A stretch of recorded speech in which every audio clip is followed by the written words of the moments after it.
Hello and welcome to Business Today Television. I'm Siddharth Zarabhi, and joining me now is our Dinesh, the newly elected president of the Confederation of Indian Industry. He's the executive vice president at TVS Supply Chain Solutions.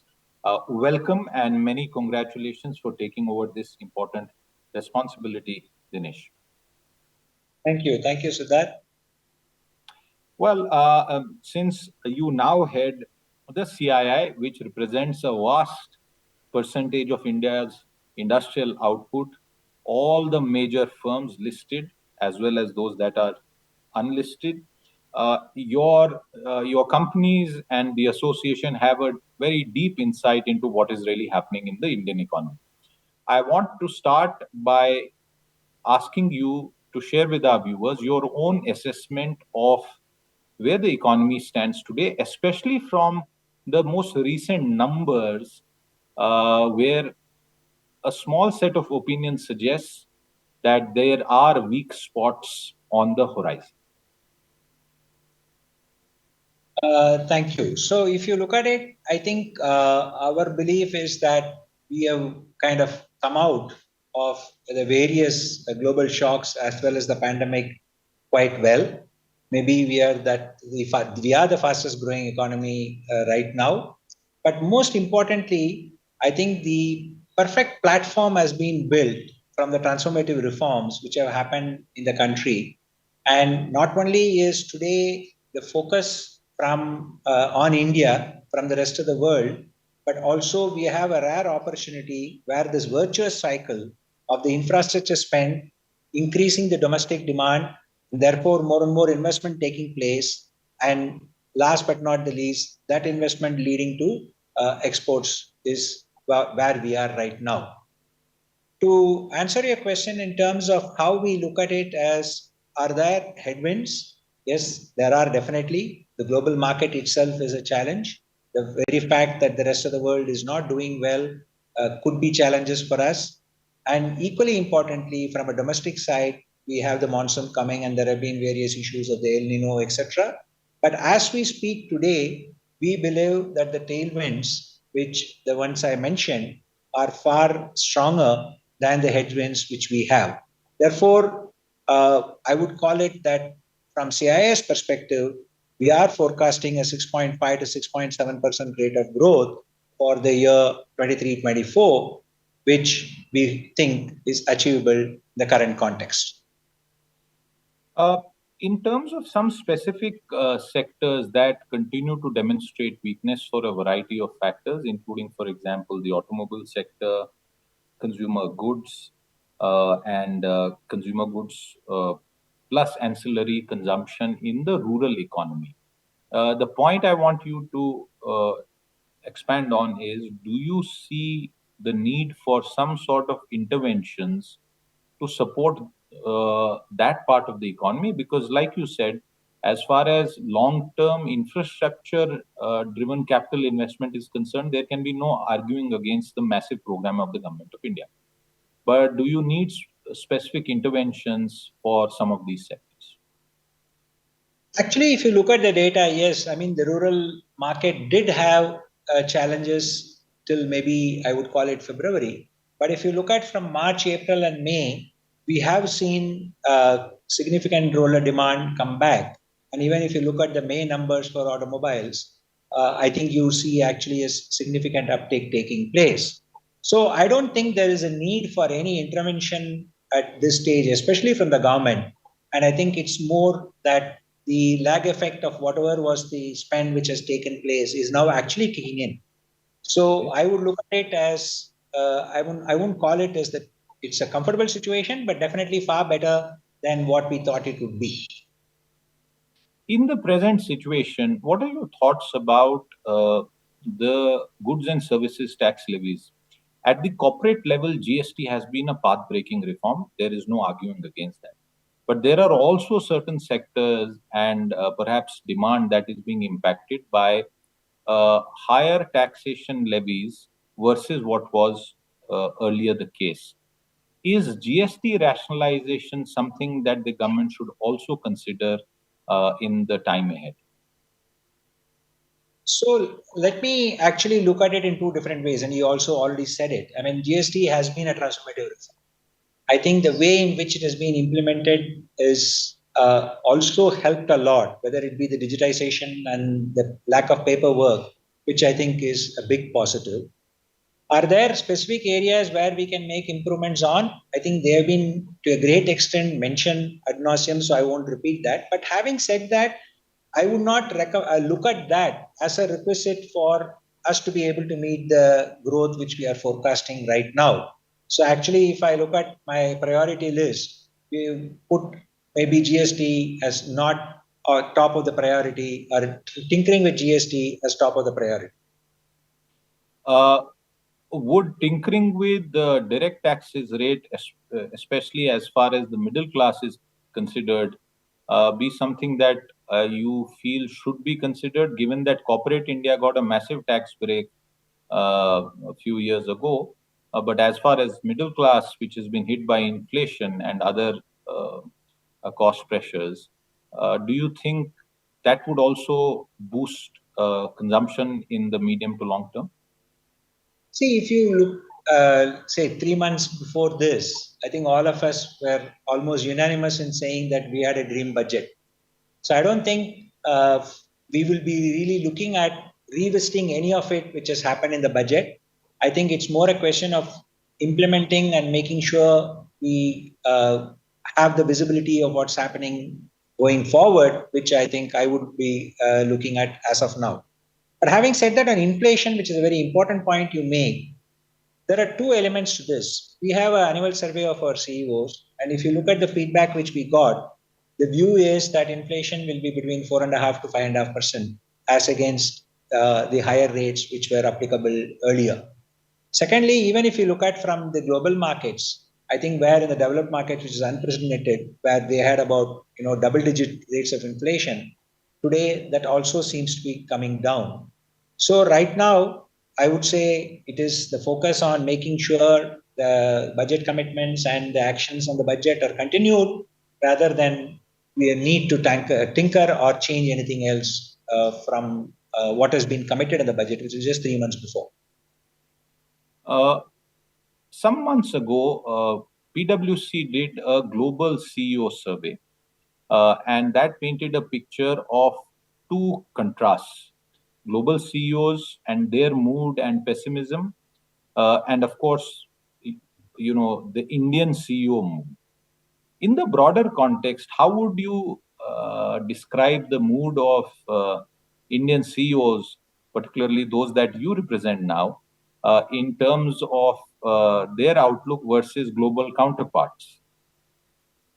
So definitely the confidence level of Indian CEOs is definitely higher compared with, as I said, simply because of the growth parameter, which I think India is speaking about. And if I remember right, the data from IMF was India is going to contribute about 15% of the global growth, which I think is a very strong position. Secondly, if you look at from the rest of the world, I think India, as I mentioned, will be the fastest growing economy, which also reflects the confidence factor which the CEOs have. And as you rightly put it, I think the global CEOs are looking at their large markets and worrying or talking about that from their perspective. But having said that, I think that also is a great opportunity for India, because even the global CEOs do understand that India has a large market demand, and that's something which is reflecting in their wanting to come in and invest in India and set up, which I think we already saw happening with some of the announcements which you saw in the last few months. So to directly answer your question, yes, Indian CEOs are definitely more confident than the global CEOs. That is arising out of the rate of growth in India, out of the transformative reforms which have happened, out of the infrastructure spend which has been committed.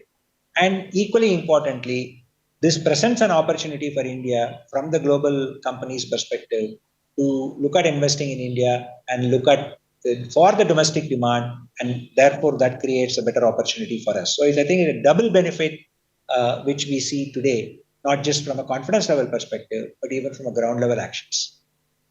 For those very same Indian CEOs, as far as the compliance burden is concerned, What is the sentiment? Because when you speak with some people, and mostly off record, the sense that that I have gotten sometimes is that there is a sense of unease that due to various reasons, compliances are still on the higher side versus operating in a overseas foreign environment.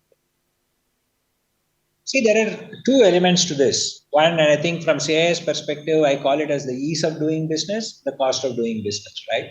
So as we focus, I think this government has been very conscious of both factors. Having said that, you have to, or the work has to happen in a continuous manner to make sure that we concentrate on both of these. And I think it will be unfair to compare a developed market with a developing market directly. But having said that, many of the corporates who have operations elsewhere will also find that each country has its own requirements, so to say. But it's a very fair point to say, and CIS focus is definitely to reduce the cost of doing business. And that's something which we will continue to work with the government on.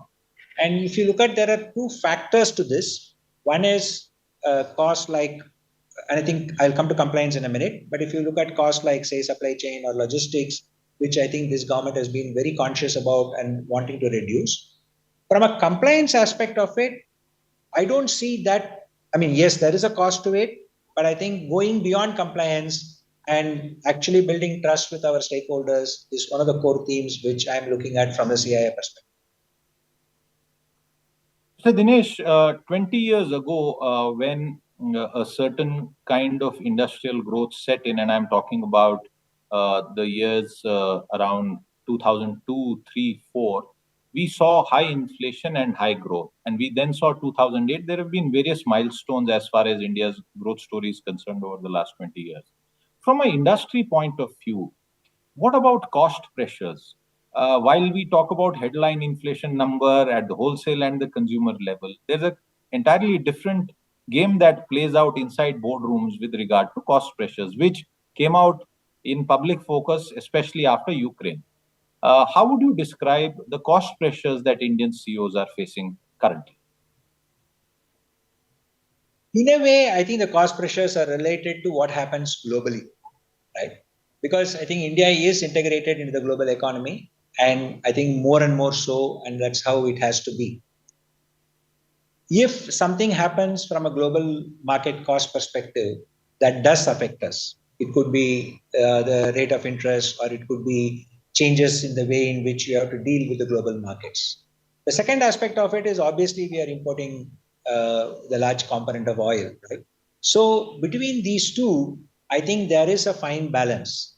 And from an India perspective, I would say while input costs did go up and did go up significantly, I think we have managed far better in the this time than in the past, because like I mentioned, you saw double-digit inflation and therefore input costs going up significantly in the developed markets, while here we are still speaking about a 6-7% category, and that coming down now, as I mentioned, between the 4.5 to 5. So net, if you look at it, I think there has been definite concerns as to what is going to happen, but we seem to have weathered that far better than would have been the case had been otherwise. Finally, when it comes to even the interest rate regime, I think RBI has very nicely balanced growth versus the cost. And even if I look at today's availability of funding, I don't see a challenge there. So yes, input costs have gone up, but I would, as you rightly put, it's not been such a big worry as had been the case in the past. How much progress do you feel we have made as far as becoming an alternative and Atmanirbhar one to China? You understand supply chains very well, and post Ukraine, that entire piece came into extreme focus. What progress have we made, and how much of the road is still left to be covered? So, first, anecdotally, I will tell you in my travels with CII overseas, I think today the conversation is about when companies are going to be investing in India, and I'll come to why first. The second issue is then obviously the discussion goes into whether India could become an export hub. or is it just for domestic demand? I mentioned to you already this virtuous cycle of domestic demand creating the pull factor for people to come in. On top of that, now, whether it's a geopolitical scenario or I would call it the opportunity to create an alternative base which attracts. So I think that journey is now well begun. Whether it is a PLI scheme or whether it is the other manufacturing support which the government has been giving, also does attract further attention. But most importantly, I think we need to look at India from the position of strength of our domestic demand. Once people come in to invest in India for India, then they do look at export, and that becomes an opportunity for us to grow. So, to answer your question, I think India has not. It is not. I would say it is wrong to look at India only as an alternative to some other country. But India for India and India for exports is something which I think is, yeah, that journey has well begun. uh, are we at the end of the journey? Definitely not. We are at the start of the journey. It's a continuing journey. And as long as we continue to do what we have done in the past, not just from the transformative reforms, but also from the focus on the cost of doing business, as I told you, we will see more and more traction on that level. Uh, there are multiple PLI schemes operating with different kinds of results. And while we can assess that some other time, what's your position on individual companies, for example, Tesla, seeking individual company specific concessions or relaxations, call it what you may, to really benefit from the Indian opportunity?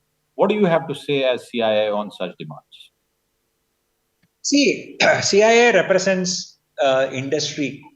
So I can't comment on what an individual company is going to ask for, but my view is it is for the sector that we will represent and not for individual companies, definitely. So, net net, the short answer is it is what is good for the sector has to be good for a company, and we can't do it vice versa. Okay, I'm coming to the end of our conversation today, but before we go, just a couple of quick points. Uh, Industry in India, large parts of it have seen very good profits for a variety of reasons. My question is not on the profitability projections, but on your own reading of what more corporate India needs to do as far as corporate social responsibility is concerned. Many years back, a certain percentage was fixed with various other obligations in some ways. Do you see that there needs to be a relook at that, and should industry be doing more or less in this regard? Actually, it's a very interesting question because one of the themes we are having this year from CII is building trust. So, what do we mean by that? We are saying it is beyond corporate social responsibility, it is beyond mandates which are made by governments, etc. But a positive action where we as industry continue to engage with every stakeholders of ours and build that relationship of trust right across. So as I said, it's a positive action which goes beyond, and that results in obviously better ease of doing business, a correct perception from society and the various stakeholders with whom we deal with. Therefore, rather than look at it as CSR, I would look at it as a relationship of trust, which is built on doing the right actions and which is built on doing the right proactive actions and the right perception being created with every stakeholder with whom we deal with. Okay, my very final question, and this is a pressing concern when it comes to the trust of employees across industrial India. You've seen over the recent past very significant number of layoffs. There are individual consequences, societal consequences, and also a reflection of a changing business and economic landscape. As the head of CII, do you believe that corporate India bears greater responsibility to shoulder some of the demographic burden that India has? And would you advise companies to rethink their approach as far as layoffs is concerned?